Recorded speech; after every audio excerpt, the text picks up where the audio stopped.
A paz do Senhor, meus queridos irmãos, sejam muito bem-vindos ao nosso canal. Meu nome é Wagner Vieira, eu sirvo a Deus na IADBIR, Igreja Evangélica Assembleia de Deus, Ministério do Belém, na cidade de Birigui, São Paulo. Campo este sob a responsabilidade do meu pastor, pastor Emanuel Barbosa Martins Júnior. Seja muito bem-vindo. Estamos estudando a revista da CPAD, da Escola Bíblica Dominical. Hoje estaremos estudando a lição de número 7, a teologia de Bildade. Se há sofrimento, há pecado oculto. Nós já vimos na lição anterior que Elifaz pensava de maneira parecida com Bildade. Porém, a experiência teológica de Elifaz era meio que pessoal. Ele vai dizer em Jó, no capítulo 4, verso 7 e 8, ele diz assim: pelo que eu tenho visto, o que o homem planta, é isso que ele colhe. A teologia de Bildade é um pouquinho diferente. A teologia de Bildade vai apelar para a tradição, para o que a tradição ensina. Como nós fizemos na lição anterior, vamos falar um pouco sobre Bildade. E para isso eu gostaria de ler no livro de Gênesis, no capítulo 25, verso 1, que nos diz assim: E Abraão tomou outra mulher chamada Quetura, e deu-lhe à luz Zinrã, Joquizã, Medã, Midian, Gisbaque e Suá. Muito provavelmente, nós já vimos que Jó era da era patriarcal, e muito provavelmente esse Suá, filho de Abraão com Quetura, seria aquele que deu origem à região de onde viria o Bildade. Capítulo 8 de Jó, verso 1 diz assim: Então respondeu Bildade, o suíta. A palavra suíta muito provavelmente veio de Suá, filho de Abraão. São conjecturações. Mas vamos adiante. Nós vamos encontrar na teologia de Bildade, elas serão encontradas no capítulo 8, no capítulo 18 e no capítulo 25. Ou seja, o que é feito aqui é um apanhado para definir qual é a teologia de Bildade. Nós já vimos que esses diálogos eles acontecem em ciclos. E agora, mais uma vez, estamos vendo o diálogo com Bildade. Então ele vai aparecer nesses 3 capítulos. Bildade fala, Jó responde, e nesses 3 capítulos nós conseguimos ter uma noção do que o Bildade pensava. Nós vamos ver que existem várias repetições, não só repetições de argumentos, como repetições de palavras, e nós temos que levar em conta que isso aqui é um livro poético. E na poesia, quando as palavras se repetem, elas se repetem para dar ênfase. E nós vamos ver isso não só nas palavras, mas no próprio argumento de Bildade, como eles são repetitivos. Basta a gente lembrar que o livro de Eclesiastes, por exemplo, é um livro poético. E lá nós vamos encontrar com frequência vaidade de vaidade. Tudo é vaidade, diz o pregador. Qual que é a intenção? Dar ênfase. Vamos encontrar essas repetições no livro de Provérbios. No livro de Provérbios, por exemplo, nós vamos encontrar muitos conselhos acerca da mulher adúltera, da prevenção do jovem contra a mulher adúltera. Por que essa repetição? Para dar ênfase, para reforçar a ideia, para reforçar o argumento. Muito bem, aqui na nossa introdução nós vamos encontrar então basicamente os pilares no qual a teologia de Bildade está sustentada. Ele vai apresentar o caráter justo e reto de Deus em contraposição ao suposto pecado oculto de Jó.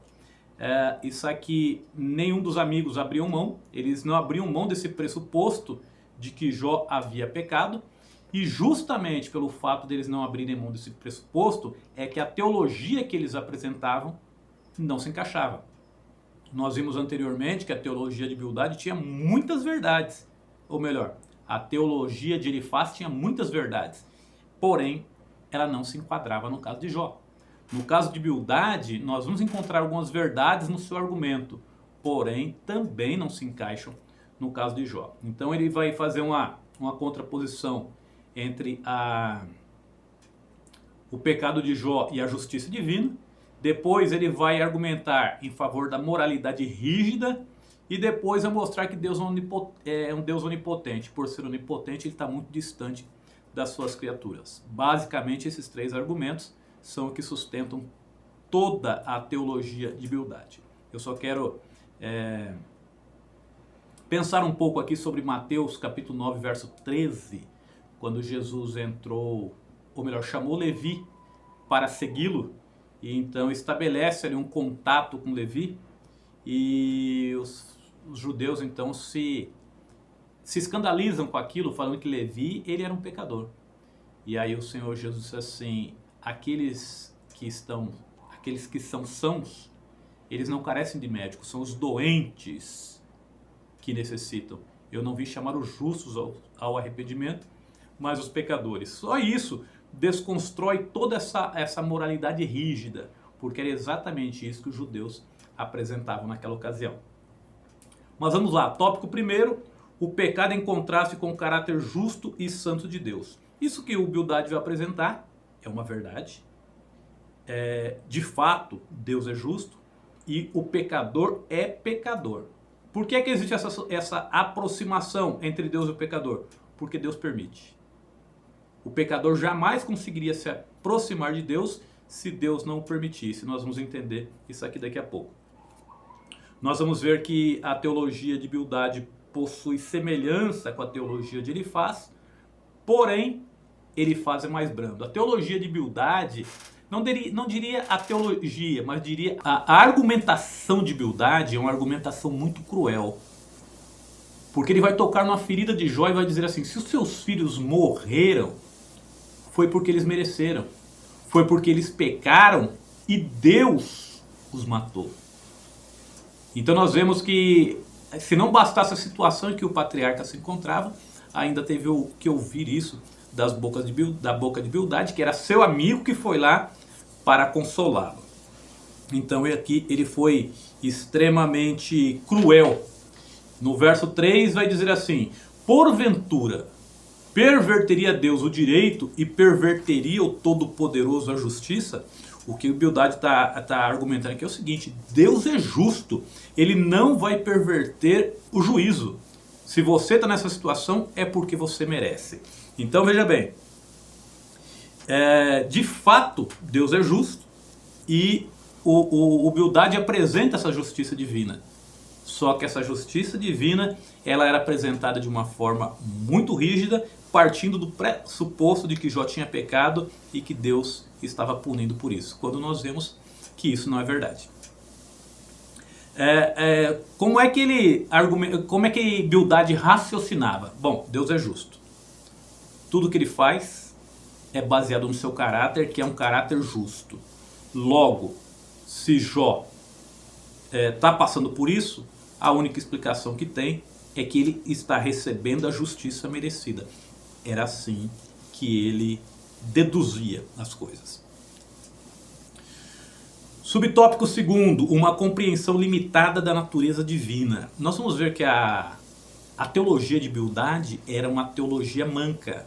Por quê? Porque ele apresentava essa retidão, essa justiça divina, mas não apresentava o amor divino. O comentarista vai dizer aqui: Bildade traz consigo uma compreensão incompleta e limitada da natureza divina. E hoje nós temos, com todos os recursos que a Bíblia nos apresenta, o Velho Testamento, o Novo Testamento, a gente sabe que Deus é amor e que a própria ação divina gravita em torno do amor. A vinda do Senhor Jesus ao mundo foi por amor. Enfim, a Bíblia vai até destacar mais o amor do que a justiça. Assim, outra compreensão evidente: Jó deve demonstrar que é realmente bom e que merece o favor de Deus. É uma teologia que destaca uma meritocracia humana. Por que é que o comentarista vai dizer isso? Porque o Bildade, ao apresentar que Jó estava naquela situação porque ele merecia, ele vai dizer assim: se tu de madrugada buscares a Deus e ao Todo-Poderoso pedires misericórdia, se fores puro e reto, certamente logo despertará por ti e restaurará a morada da tua justiça.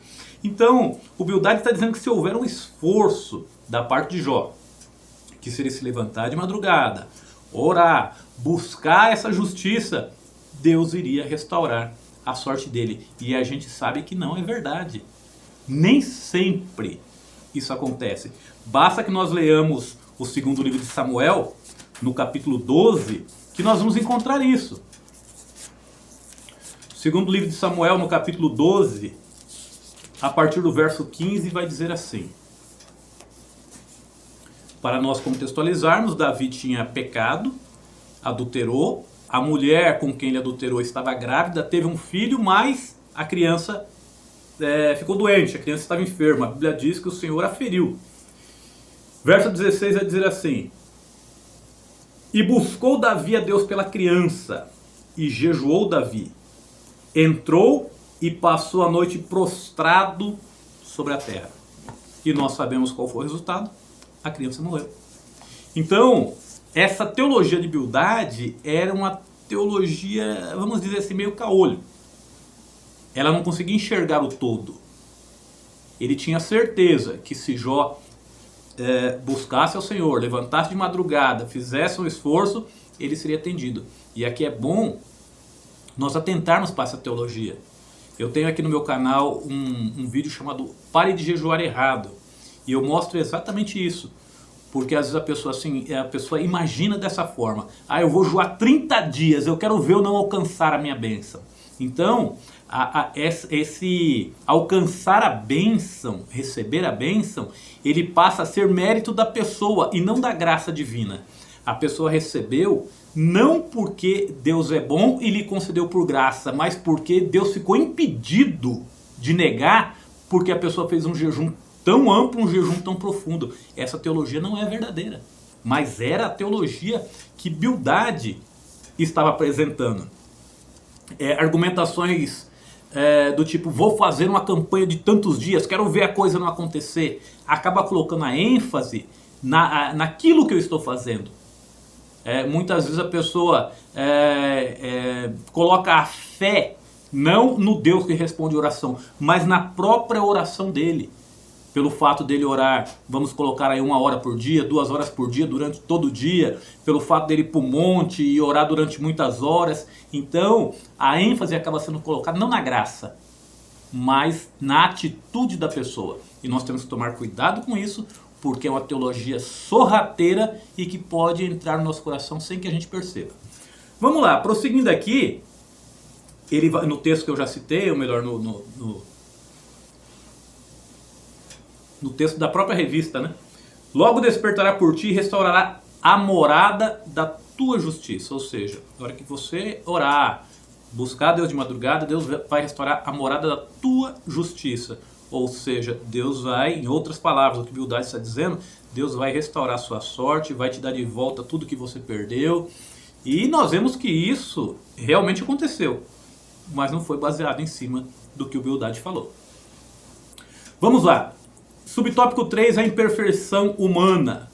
Diante da argumentação de Bildade, Jó faz uma pergunta: como se justificaria o homem para com Deus? Essa é uma resposta, ou melhor, é uma pergunta que até hoje muitas pessoas não sabem a resposta.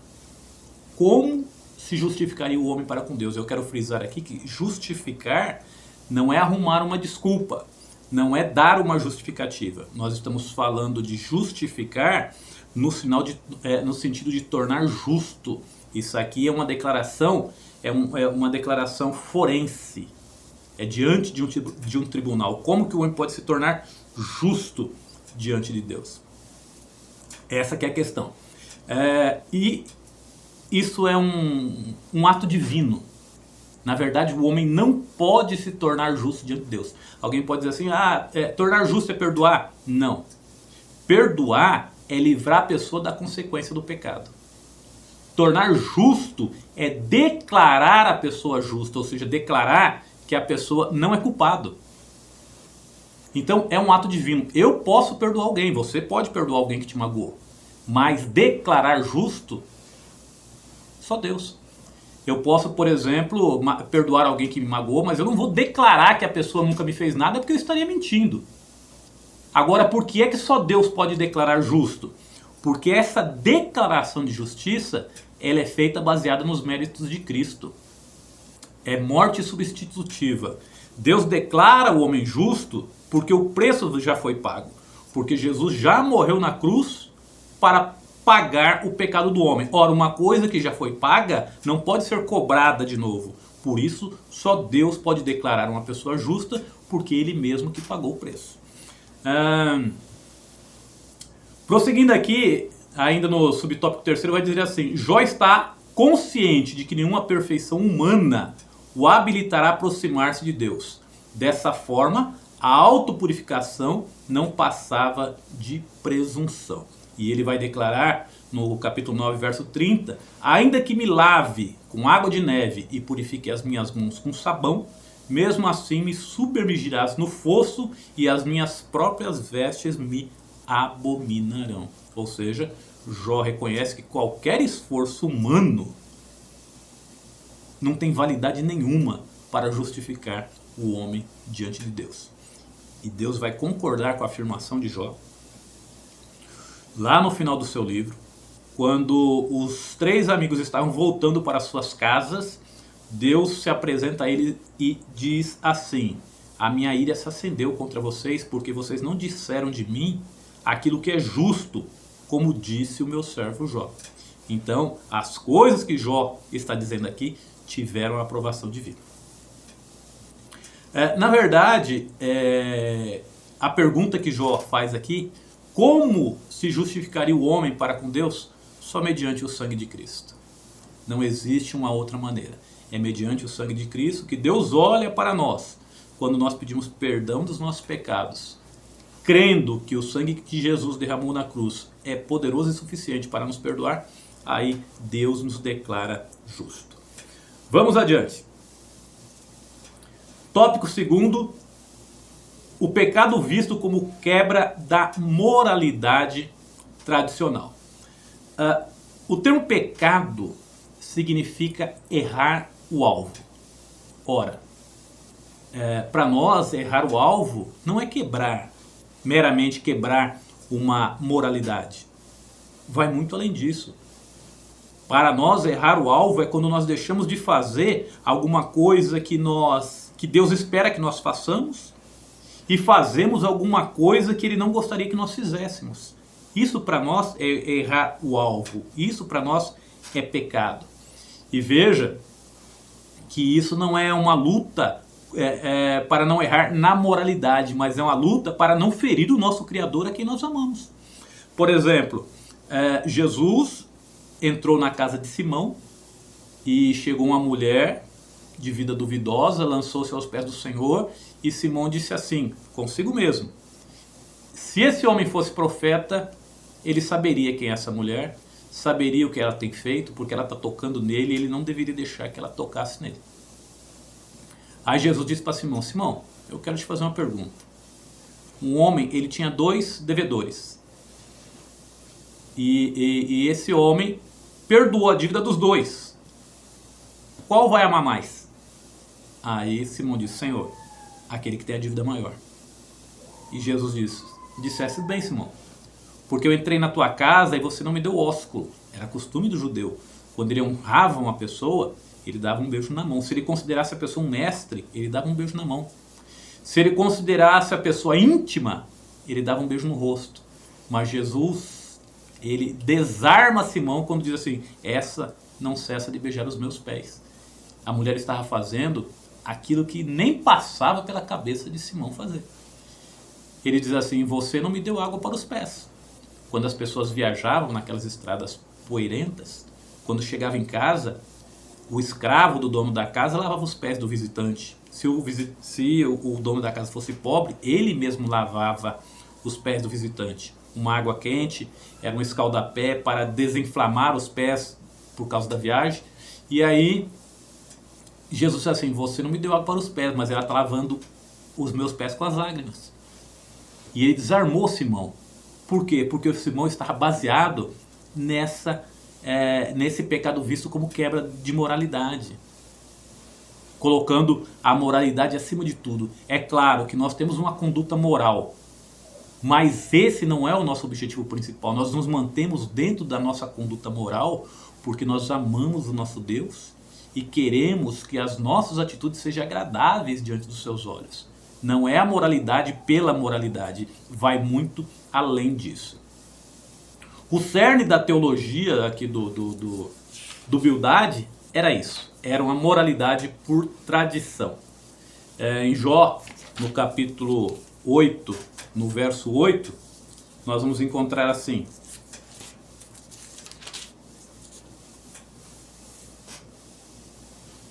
porque eu te peço, pergunta agora às gerações passadas, prepara-te para a inquirição de seus pais. Perceba que ele está falando de gerações passadas, está falando de experiências alheias. É interessante notar que ele baseia seus questionamentos na sua experiência pessoal. Ele vai dizer assim: o que eu tenho visto é isso. Quem planta o mal, recebe o mal. Agora, o Bildad, ele vai apelar para as tradições, para o conhecimento dos antigos. Ou seja, um moralismo por tradição. Subtópico 2, a subversão da ordem moral. Bildad simplesmente repete o que já vem sendo defendido por gerações passadas.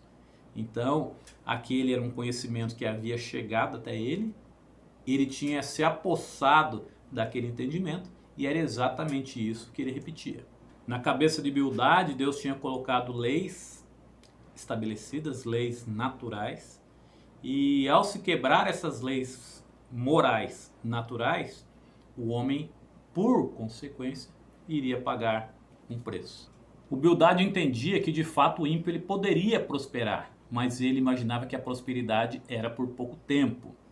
Ele vai dizer assim em Jó, no capítulo 18, no verso 16: por baixo se secarão as suas raízes e por cima serão cortados os seus ramos. Então ele imaginava o seguinte: um homem pode até ser um ímpio e de repente aquela árvore, ela pode produzir folha, ela pode produzir fruto, pode ser uma árvore verdinha, mas lá embaixo vai secar as suas raízes em um determinado momento. E depois que secar as raízes, vai chegar um momento em que as folhas vão amarelar e vão cair.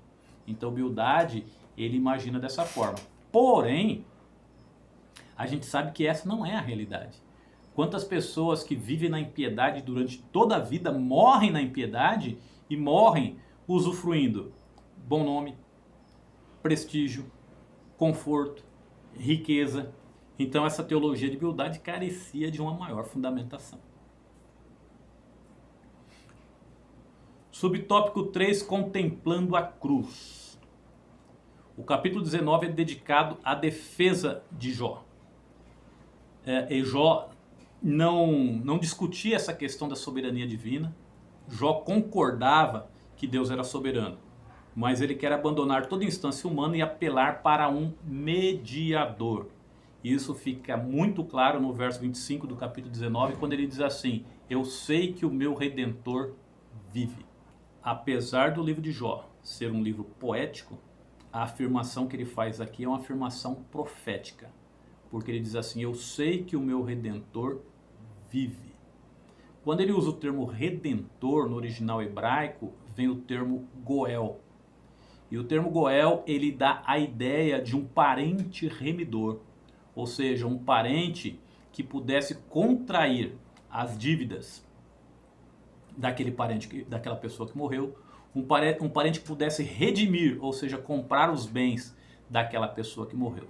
Nós vamos ver essa ilustração no livro de Ruth, quando o marido de Ruth morre, seu cunhado morre, seu sogro morre, e ela volta para a terra de Belém juntamente com a sua sogra Noemi, e ela sai a colher grãos na terra de um homem, e a Bíblia diz que acidentalmente ela entra na terra de Boaz e começa a colher ali. Boaz abençoa Ruth, fala para que os homens deixassem cair alguma coisa dos seus cestos para que ela pudesse colher, e a Bíblia nos diz que depois que todas essas coisas aconteceram, Noemi então sugere para Ruth: olha, aproxime-se essa noite, você se aproxima de Boaz e lembra a ele que ele é parente remidor. Ele pode assumir as obrigações de parente mais próximo. E quando o Boaz se apercebe, ele diz assim: tem um parente mais chegado do que eu, mais próximo do que eu. Se ele te redimir, redimido está. Se ele não redimir, redimo eu. E a Bíblia diz que esse parente mais próximo quis redimir. Aí Boaz diz assim, ó, se você redimir, ou seja, se você adquirir os bens do falecido, se você abençoar essa família, você também vai ter que casar com Ruth. Aí ele disse assim, não, aí eu não quero, porque eu vou prejudicar a minha herdade, ou seja, eu vou ter que dividir com mais pessoas os meus bens. Como ele se negou, fizeram um acordo e o Boaz, então, é quem vai redimir Ruth e acaba casando-se com ela. Isso fala do Senhor Jesus, porque o termo já diz que é parente remidor. O Senhor Jesus, ele é o Goel, ele é o Redentor. Porém, para desempenhar essa função, ele teve que se tornar parente. Ele era Deus, ele é Deus na verdade, né? Mas ele teve que se encarnar. Ele teve que estar na mesma condição, ou seja, por isso ele encarnou. Esse é o propósito de Jesus encarnar, porque ele tinha que estar na mesma condição que nós para poder então ser esse parente remidor. Isso aqui é profético porque ele diz assim, eu sei que o meu Redentor vive, ou seja, estava falando do Senhor Jesus ressuscitado. Tópico terceiro, o pecado em contraste com a majestade de Deus. Primeiro subtópico, a grandeza de Deus. Aqui no meio do subtópico vai dizer assim, não há como negar que o longo debate entre Jó e seu amigo esgotou o poder argumentativo de Bildade, porque na argumentação deles, o que eles queriam é que Jó concordasse com o que eles estavam falando, mas Jó não abria a mão e dizia, eu sou inocente. E eles acabam, então, Bildade acaba repetindo alguns argumentos, né? Aqui ele vai dizer assim, no capítulo 25, ele destaca a onipotência divina. Deus é grande e poderoso, não há nada de errado nessa defesa que Bildade faz da majestade do Altíssimo. Ele realmente ele é poderoso, porém, ele acaba criando um abismo entre a criatura e o Criador. Deus é poderoso, mas ele tem prazer em se relacionar com as suas criaturas. Aqui nesse mesmo subtópico vai dizer assim, ó, as ideias de Bildade se antecipam àquela defendida milênios depois pelo deísmo, no final do século XVIII. Século XVII, século XVIII.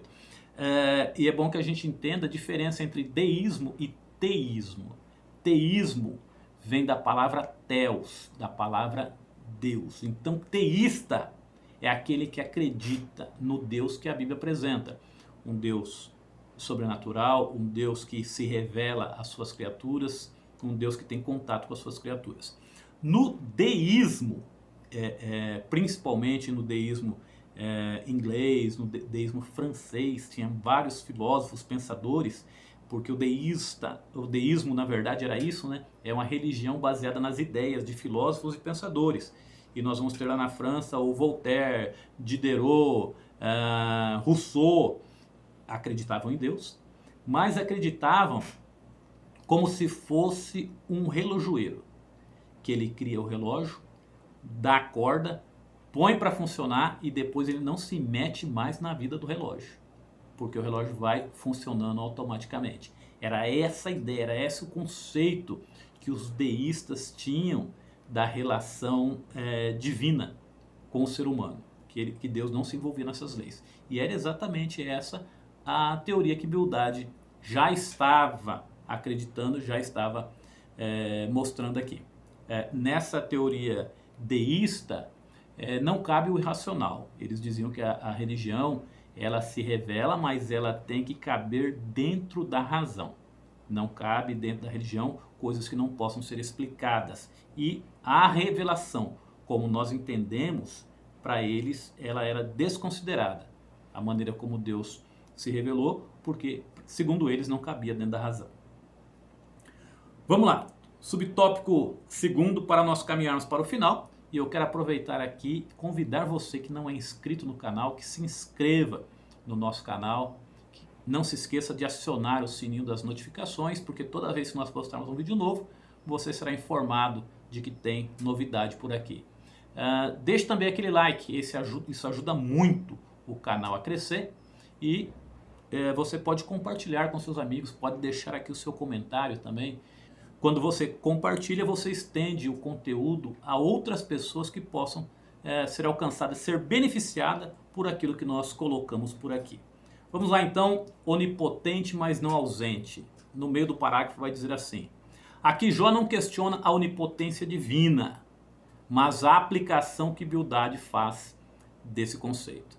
O conceito de um Deus grandioso, que é soberano em suas ações, não deveria vir acompanhado também do conceito de um ser compassivo e amoroso? Essa é a teologia verdadeira. A teologia de que apresenta Deus como um ser onipotente, mas que apresenta Deus também como um ser que tem prazer em se relacionar com as suas criaturas e que, sobretudo, aquilo que ele faz baseado na sua justiça, mas faz baseado também no seu amor.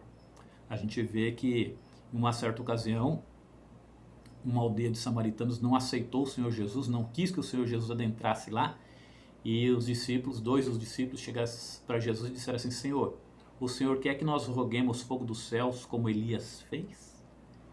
E Jesus responde: vocês não sabem de que espírito são.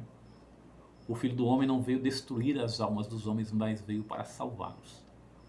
Então esse é o Deus que a Bíblia apresenta. É um Deus justo, porém um Deus amoroso. Aqueles discípulos estavam numa situação confortável, porque em outra ocasião eles também não tinham sido alcançados por esse favor. Mas agora que eles alcançaram, eles queriam rogar fogo do céu sobre os samaritanos. Olha que situação terrível. Acharam que tinha esse direito de rogar esse fogo do céu. Aí Jesus mostra o que é que ele veio fazer: buscar e salvar aquele que se havia perdido. Que Deus te abençoe e até a próxima.